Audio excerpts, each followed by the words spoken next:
यार सच्ची बात पूछो तो अभी हम तरबियत से कोसों दूर हैं।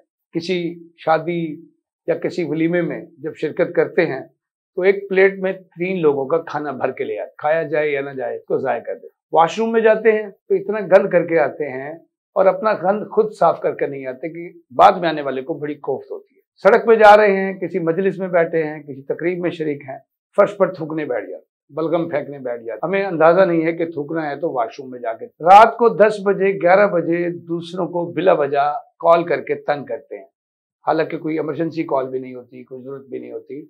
और शाम 7 बजे बाद तो वैसे भी किसी को फोन नहीं करना चाहिए।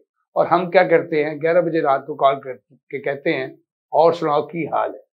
बहुत दूर है हम तरबियत से। सड़क पे जाते हुए 3 करोड़ की जो गाड़ी है वो पहले पोजेबल गिलास फेंकती है, फिर बोतल फेंकती है और फिर फलों के छिलकों से भरा हुआ शापर फेंकती है और सड़क को गंदा कर देते हैं हम। वाकई हम तरबियत से कोसों दूर। बच्चों को लेकर पिकनिक स्पॉट पर जाते हैं, किसी तफरीही मकाम पर, पार्क पर, किसी पहाड़ पर, चोटी पर जाते हैं तो वहां भी खाने पीने के छिलकों का, डिस्पोजेबल चीजों का गंद और कचरा फेंक कर आ जाते हैं। सुबह सैर के लिए पार्क में जाते हैं तो वहां जाकर सबसे पहले फूल तोड़ना शुरू कर देते हैं, हालांकि हमने बचपन से सुना होता है कि फूल तोड़ना मना है। इस हवाले से मेरा कहना सच है कि अभी हम महज़ब कौमों से 100 बरस पीछे हैं।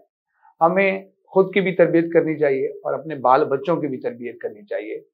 यही वक्त का तकाजा है।